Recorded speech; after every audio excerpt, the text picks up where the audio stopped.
congresista Kenji Fujimori tiene la esta noche en Al Día y por supuesto vamos a darle la más cordial bienvenida y por supuesto el agradecimiento de que nos acompañe esta noche. ¿Cómo está, congresista? Un gusto. No, muchísimas gracias a ti, Mario. No, gracias. Hace tiempo queríamos conversar porque en realidad hace ya varias semanas venimos leyendo declaraciones suyas, de su hermana, de miembro de la bancada fujimorista, participación activa de su padre a través del Twitter, una diversidad de temas y quizás valdría la pena ordenar un poquito las posiciones porque honestamente hay una confusión. Quizás yendo a un tema más macro, más general, daría la impresión que, dicho se pasó, adelanto, pongo un paréntesis, yo considero que el expresidente Fujimori opine a través del Twitter, así haya perdido la libertad, no es para nada prohibitivo, él tiene toda la libertad para hacerlo, su derecho constitucional, parto de esa premisa, más allá de que esté a favor. Claro, hay una serie ¿no es cierto? de twitters que se han enviado, ¿no? Sí, pero yo quería terminar, o sea, digamos, quería partir del hecho de que a mí soy de los que considera que en realidad él no ha perdido su derecho a emitir su opinión, ¿no? Pero porque se estuvo cuestionando eso. Efectivamente. Mi padre estaba en su pleno derecho de utilizar las redes sociales. Sí, digamos, el restringirle la libertad no implica restringirle el derecho a la libertad. Mi padre está en régimen penitenciario simple, en régimen común. Correcto. A mí la impresión que me da es que el gobierno está más preocupado por los tweets de Alberto Fujimori que una llamada telefónica de Timaná. El gobierno se debería preocupar justamente por las llamadas telefónicas que hacen los criminales, los sicarios, en los otros centros penitenciarios. Pero quiero hacer una evaluación política previa, que es a lo que iba en realidad. ¿Le hace bien al fujimorismo que una persona como su padre, entiendo que es el fundador, líder indiscutible, etcétera, etcétera, que ya sabemos, tenga esa participación tan activa que de una u otra manera lo que ocasiona en buena parte o como consecuencia de su participación es que la voz y la opinión de Keiko, su hermana, que es la actual líder del fujimorismo, se vea relegada? O sea, ¿no hay ese riesgo? Digo, a ver, quien da las directivas en Fuerza Popular es nuestra lideresa Keiko. Ahora, lo que hace Alberto Fujimori a través de las redes sociales es volcar su experiencia como estadista exitoso en temas que fueron de éxito en su gobierno. Por ejemplo, en materia de inseguridad ciudadana, reformas económicas y programas sociales. Eso es lo que ha hecho Alberto Fujimori. Ahora, si estamos hablando de cuestionamientos del liderazgo de Keiko, hombre, qué mejor respaldo que el que ha hecho Alberto Fujimori a través del tweet respaldando el liderazgo de Keiko. Claro, lo que pasa es que lo que se observa es, oye, lo que refleja la opinión pública en general, oye, ¿quién manda en el fujimorismo? O sea, porque finalmente hubo, a propósito del tema del PRONA, por ejemplo, su padre obviamente tiene que defender su gestión en el PRONA y los resultados que vaya usted a saber. Ya, lo que mi padre se refería era que regrese la eficiencia, la mística y que en contra y el criterio técnico. Los pobres del Perú no podrían estar en desacuerdo con una posición de ese tipo porque finalmente es su propio beneficio, pero el tema es, generó una discusión al interior de la bancada. Algún congresista señaló de que en realidad la voz cantante y oficial del Fujimori era de Keiko y no de Alberto Fujimori. Entonces se dio nuevamente una situación como de división. A usted se le pone mucho más cercano a su padre y contrario a Keiko. Ya sé a dónde estás yendo. A mi tweet que yo lancé. Exacto. Bueno, personalmente a mí no me molesta para nada que discrepen de mi padre, que discrepen de Keiko. Los propios fujimoristas. Por el contrario, eso ayuda a fortalecer la salud de los partidos democráticos. Que haya debate interno. Por supuesto. Pero aquí hay dos cosas diferentes. Una cosa es discrepar y otra cosa es una falta de respeto. Una falta de respeto. La falta de respeto fue el congresista que señaló de que no tomaba en cuenta la posición de Alberto Fujimori. No solamente falta de respeto contra el líder histórico, sino contra el partido. Sobre todo cuando nuestra lideresa Keiko ha dicho que nosotros, dentro del partido, nos regimos bajo 3 preceptos: respeto, lealtad y disciplina. Y en el tweet yo no he mencionado nombres, yo lo he puesto incondicional. Y con respecto... Dijo Seraza, el que algo así como que ose cuestionar a mi padre, será cuestionado por la base, se ha dicho usted. Pero en condicional. Eso es como decir, el que cuestiona al emperador, manca.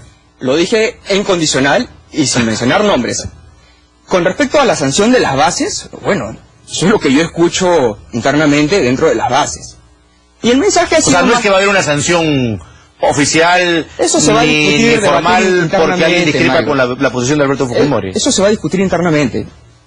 En conclusión, el mensaje ha sido en tono profiláctico. Ok. ¿Eso qué significa? Aquel que no le gusta, que se vaya. No. Se puede discrepar. Nosotros aceptamos las discrepancias, el debate interno. Mario, hasta yo en algunas ocasiones he discrepado directamente con mi padre, con Keiko, ¿no? ¿En qué ocasiones, por ejemplo? ¿En qué ocasiones ha discrepado usted con su padre y con Keiko, por ejemplo? En materia de campaña, pero eso se discute internamente, ¿no? Eso se discute... No en políticas públicas, dentro de casa. Eso se discute dentro de casa, Mario.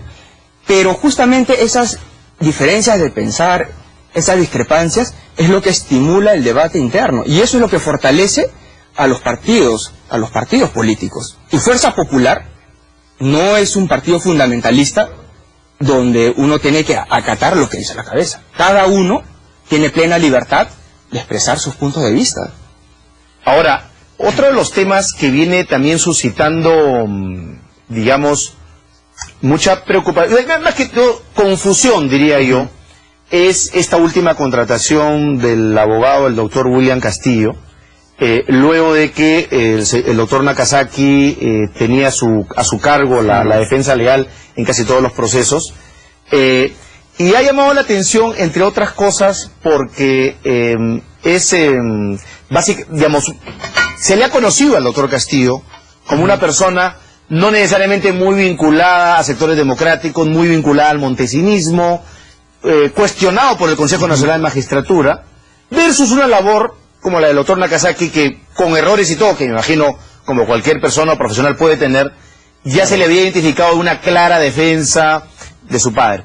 Entonces, incluso el doctor Castillo ha dicho más de una oportunidad, a mí me ha contratado el señor Alberto Fujimori. Y sus hijos, en realidad, no tengo el gusto de conocerlos, no he tenido el gusto de conversar con ellos, pero algo así como que su posición me importa mucho menos que la del señor Fujimori. Claro. ¿Qué habría que decir respecto a eso? Bueno, primero que nada, nosotros los hijos no hemos sido los que hemos presentado al nuevo abogado, así como tampoco nosotros hemos sido los que hemos avalado el cambio de abogado, la salida del doctor César Nakazaki, con quien hasta ahora mantenemos una excelente relación. Mario, si nosotros vemos que el nuevo abogado nos presenta un plan de trabajo serio, una estrategia legal seria a seguir, y vemos que los argumentos pesan más que la figuración, hombre, no vamos a tener ningún problema en seguir trabajando con él. ¿En el caso de Nakazaki pesaba más la figuración que los argumentos? ¿Eso es lo que quiere decir? Ojo, pero si vemos que el nuevo abogado va a llevar a mi padre al despeñadero, no vamos a tener ningún problema en cambiar de abogado. Tomo su argumento. Usted ha dicho que los argumentos deberían pesar más que la figuración. En el caso de Nakazaki, ¿fue eso? ¿Usted sintió en el momento que pesaba más la figuración del abogado que los argumentos que sostenía? Eso fue una decisión personal de mi padre. Eso fue una decisión personal de Esta última se refiere usted. Al cambio de abogado, efectivamente. ¿Y usted estuvo de acuerdo? Te reitero, nosotros los hijos no hemos avalado la salida del doctor Nakazaki. Pero si vemos que el nuevo abogado tiene una defensa donde los argumentos van a pesar más que la figuración, hombre, no tenemos ningún problema en seguir. Lo que sí no vamos a permitir de ninguna manera es que se le sigan generando falsas expectativas de libertad a Alberto Fujimori. Porque justamente son esas falsas expectativas lo que le afecta muchísimo anímicamente. ¿Nakazaki generó demasiadas falsas expectativas? De ninguna manera. De ninguna manera. Porque en algún momento alguien sostuvo eso, ¿no? Que quizás el doctor Nakazaki como que alentó y el defendido, el patrocinado, digamos que luego de los reveses como que sintió esa afectación en su salud. ¿Eso es correcto? Se utilizaron todas las defensas, todos los mecanismos legales, pero lamentablemente, en el caso de mi padre, ha primado el político. Es por esa razón que en el próximo juicio que se le viene, que es por los diarios de Chicha. Así es, nosotros estamos evaluando la posibilidad de recusar a la presidenta de la sala. Por su vinculación, es esposa porque es esposa del fiscal Abelino Guillén, que ya fue el fiscal en el caso... Quien acusó a mi padre en el primer proceso por derechos humanos. Recusar, ¿por qué? Porque obviamente ya hay una predisposición, una tendencia, un sesgo ideológico y político. Ahora, no habría imparcialidad de ninguna manera. Lo que yo sí personalmente he notado, congresista, es que, por lo menos de parte de algunos parlamentarios del fujimorismo actuales, sí se ha notado, incluso más que sorpresa, algún nivel de acción o desazón por este nombramiento. Me imagino que es explicable, ¿no? Si ustedes, en el caso de ustedes, se ha generado esa confusión, con mayor razón en el caso de los congresistas, ¿no? Otros congresistas. Bueno, es por eso que le estamos dando el beneficio de la duda, ¿no? No te voy a negar que nos genera confianza, pero vayamos a los resultados. ¿Le genera desconfianza aún, dice usted? Que está yendo por el camino correcto, digamos. O sea, le genera desconfianza aún, pero a la expectativa, digamos, desconfianza pero con beneficio de la duda, eso es lo que usted me está diciendo. Con el beneficio de la duda, estar expectante, ¿no? Ya. Y el hecho de que sea una persona vinculada al montesinismo, cuestionada por su labor, ¿no les aumenta esa desconfianza? Eso es lo que ha salido la semana pasada en un diario. Bueno, Mario, eso es parte de la ficción que crea ese diario. Hay que recordar que ese diario me tildó a mí primero de narcotraficante y a la semana siguiente de sicario. Entonces, obviamente eso lo tomamos con la reserva del caso, ¿no? Sí. Y ahora, digamos, además, porque Castillo se inaugura con la posición de solicitar el arresto domiciliario sin ley. Entonces, hemos tenido pues al 80% de los constitucionalistas y penalistas diciendo que eso es inviable de todo punto de vista. Entonces uno dice, wow, claro, ¿a quién le han destinado el futuro? Hay que tener en cuenta, Mario, Fujimori, que el escenario es diferente. Inicialmente presentamos la solicitud de indulto humanitario, fue rechazado. Entonces ahora estábamos barajando la posibilidad de pedir el arresto domiciliario. Si bien en ambas situaciones, tanto en el penal como en arresto domiciliario, mi padre va a estar privado de libertad, en el arresto domiciliario va a tener prerrogativas como el ingreso de amigos, visitas. Y es justamente eso, las visitas, lo que ayuda a mi padre a estar mejor anímicamente. Eso es lo que sugieren los psiquiatras para mejorar su proceso de depresión, estado anímico. Sí, no es otra cosa que suena a una suerte de contradicción, porque ustedes han señalado constantemente que su padre vive una depresión severa. Eso es lo que por lo menos han dicho ustedes y han dicho algunos, entendemos, no, algunos psiquiatras. Eso lo han dicho los psiquiatras. Los psiquiatras, correcto. Hace un par de semanas hubo una junta de psiquiatras. Y ratificaron el tema de la depresión. Sí, lo ratificaron. Perfecto, ya. La pregunta ¿es posible que una persona con problemas severos de depresión tenga hoy en día una actitud tan activa, proactiva en opinar políticamente, en estar haciendo recuerdos de sus obras de gobierno? Como que no suena muy bien, ¿no? Porque uno presume, o asume, mejor dicho, los que somos ignorantes en temas psiquiátricos, que una persona que pasa por esa situación, más bien está callada, sosegada, tranquila, y lo que menos quiere es participar en política, pero su padre está activamente participando en política, por lo menos a nivel de opiniones. ¿No es una contradicción una cosa con la otra? Bueno, el hecho que mi padre esté enfermo no le impide que levante el teléfono y pueda dictar un Twitter. Eso no quiere decir que vaya en contra de lo que diga la Junta de Psiquiatras, que ha dicho que mi padre está pasando por un proceso severo de depresión. ¿Pero no cree usted que le resta credibilidad a esa versión?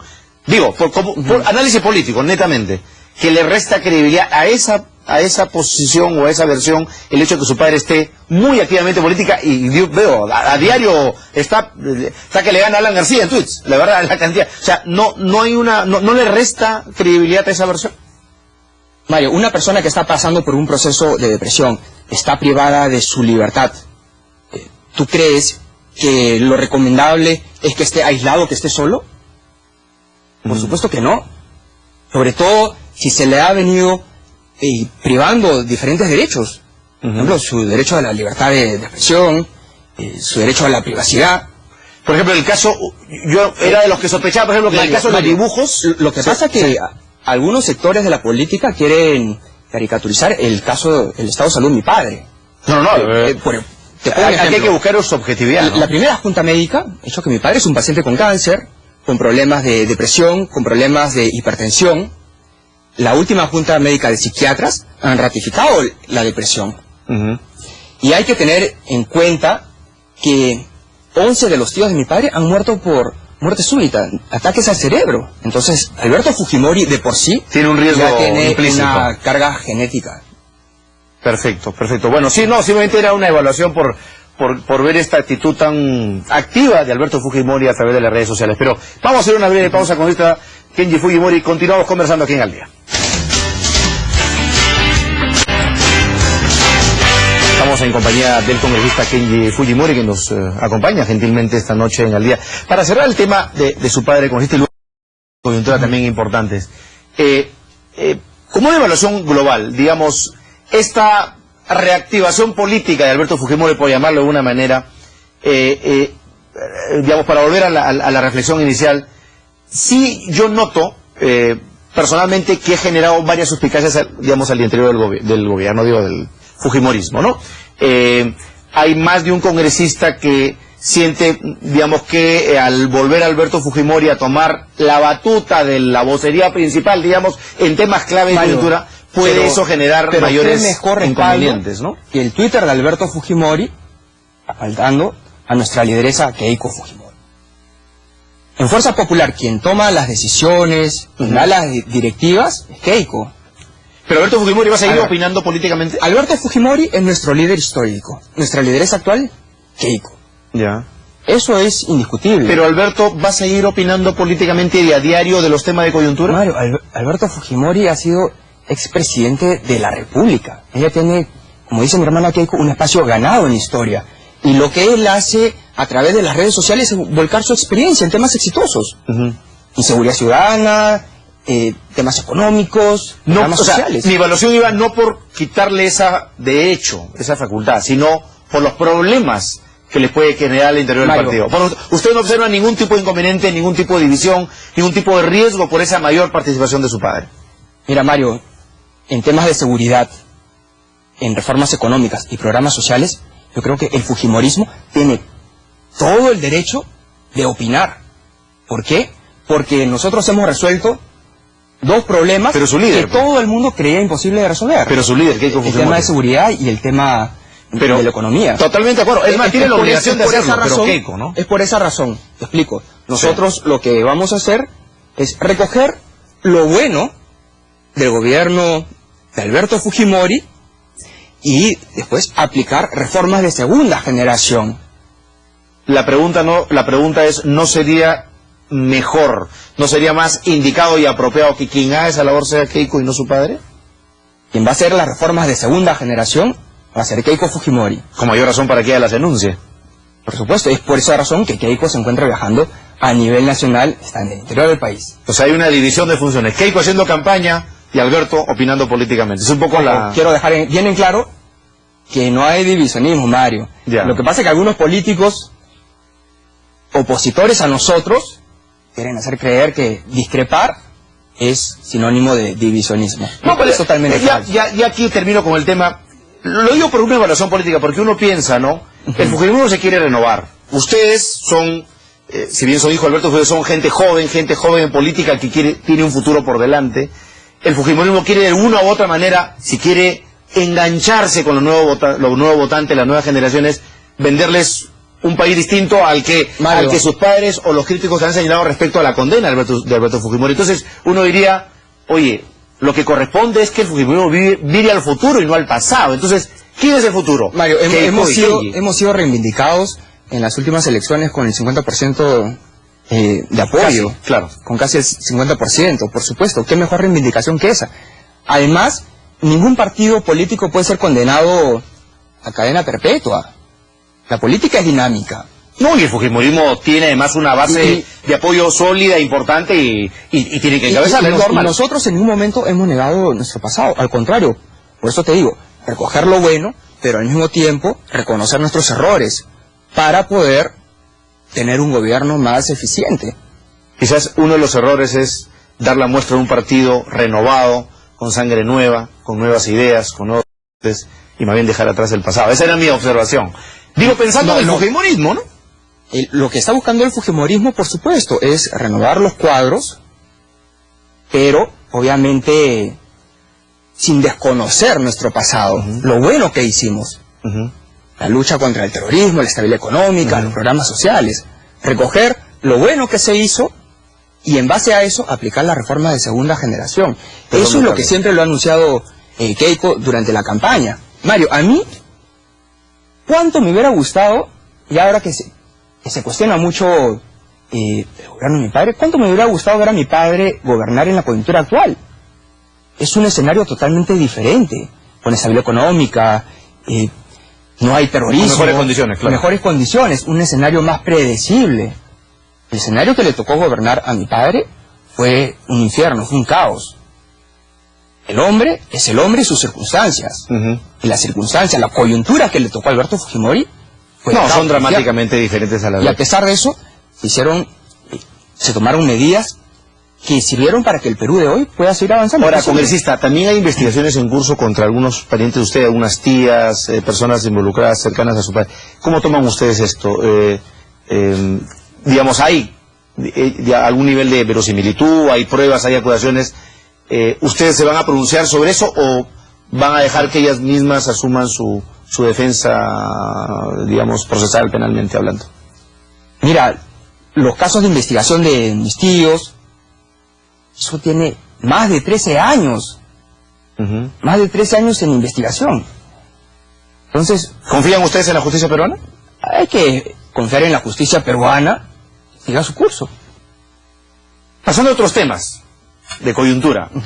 Se ha sugerido, por ejemplo, que el Carisma, este botecito con el que intentó fugar o fugó, mejor dicho, Vladimiro Montesinos, sea parte de un museo. El procurador lo ha planteado. No sé si en serio, el ministro de Justicia ha recogido la iniciativa. No sé si es en serio, si es en broma, si es mitad una, mitad otra, pero ¿cómo evalúan ustedes esa propuesta? Bueno, me parece un poco exagerada esa opinión, ese comentario, pero bueno,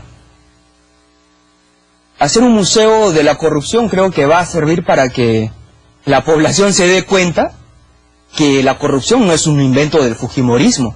La corrupción viene mucho antes de la época republicana y siempre ha afectado gobierno tras gobierno. ¿No consideran ustedes que así como su gobierno, el gobierno de su padre, tuvo enormes éxitos que nadie le discute, ha sido probablemente el gobierno más corrupto de la historia del Perú? Han habido otros casos de corrupción. En un gobierno que se le dice impoluto, inmaculado, como en el gobierno del señor Fernando Belaúnde Terry. ¿No consideran ustedes que es el gobierno más corrupto de la historia? Por ejemplo, ha habido casos de corrupción en el gobierno de Fernando Belaúnde Terry con la construcción de uno de los penales de San Juan de Lurigancho, si no me equivoco, el de Canto Grande, con una sobrevaloración de precios. Sí, pero quizás no en el grado sistemático de corrupción visto y manejado por el propio Montesinos, ¿no? Probablemente eso... el problema es lo que queda en la retina de los peruanos, ¿no? O sea, ha sido una corrupción filmada quizás no en HD, pero sí filmada. Si se hace un museo de la corrupción, va a servir para que la población sepa que la corrupción siempre ha existido a lo largo de la historia republicana del país. Y ya si se hace una mea culpa, y te puedo decir, bueno, uno de los errores fue que no se hizo un buen blindaje contra la corrupción que nos atacó a nosotros. Probablemente su padre confió en exceso en Montesinos, ¿no? Si hacemos un mea culpa, sí, no se tuvo un buen blindaje contra la corrupción. ¿Por exceso de confianza en su padre, cree usted? ¿O Montesinos? Mira, si hubiéramos tenido un buen blindaje para evitar la corrupción, pues, obviamente se hubiera evitado eso. ¿Qué hubiera sido ese blindaje? ¿A qué se refiere con blindaje? Fortalecer los órganos fiscalizadores. ¿No? El problema es que estaba todo pues tomado, hasta la Corte Suprema, la Fiscalía, todo. Era bien difícil tener el blindaje. Justamente, ¿no? Mario, es que nosotros al hacer un mea culpa, lo hacemos para poder evitar que se cometan nuevamente más adelante esos errores.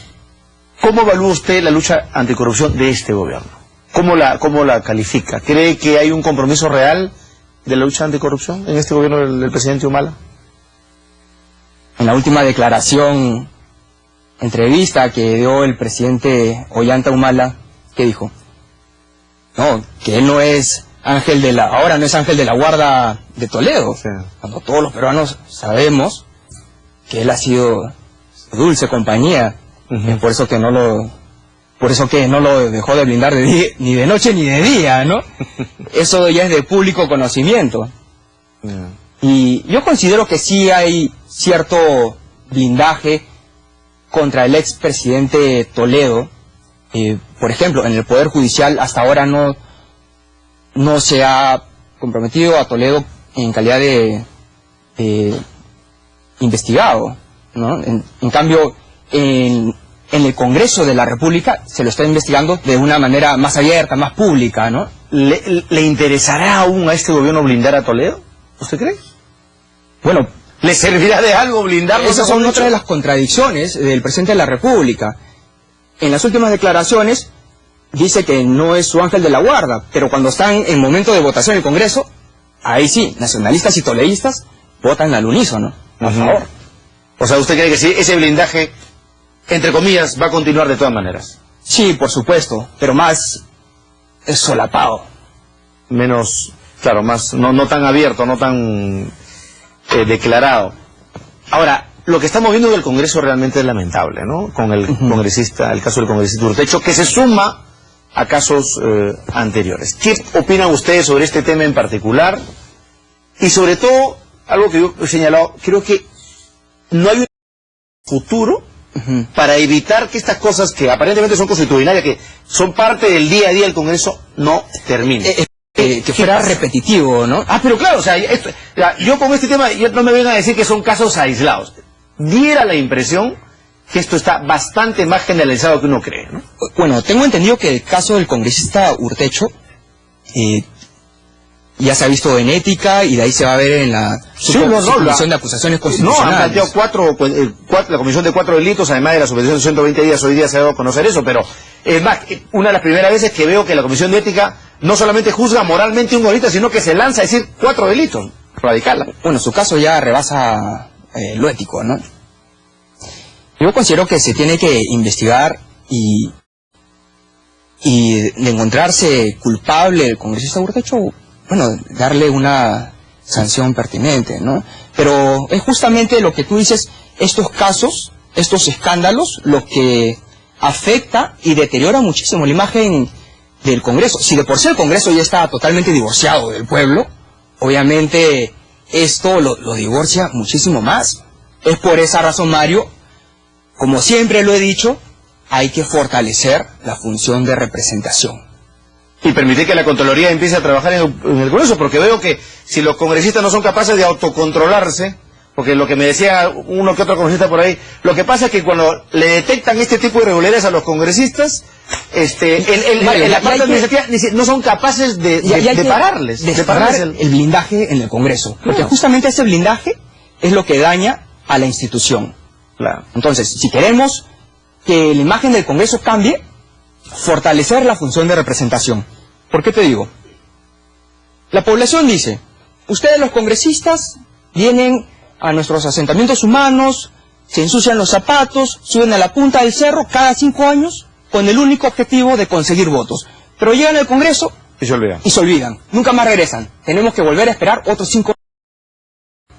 Entonces, si se empieza a cambiar esa mala actitud, que los congresistas regresen a los asentamientos humanos y que no se ciñan solamente a la Semana Oficial de Representación, yo te aseguro que poco a poco va a ir cambiando esa mala. Pero ¿sabe qué? Yo creo que el tema es más de fondo. El tema es el diseño institucional del Congreso. O sea, hoy en día, yo he votado por 2 personas en el 2011. Claro, yo he votado por ellos. Pero yo me pregunto, ¿acaso los congresistas hoy en día saben a quiénes representan?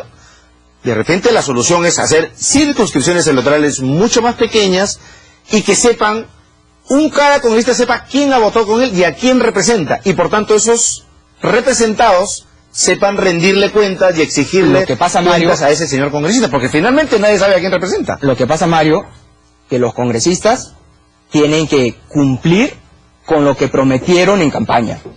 Obvio. En mi caso, yo lo que prometí era fortalecer y privilegiar la función representativa.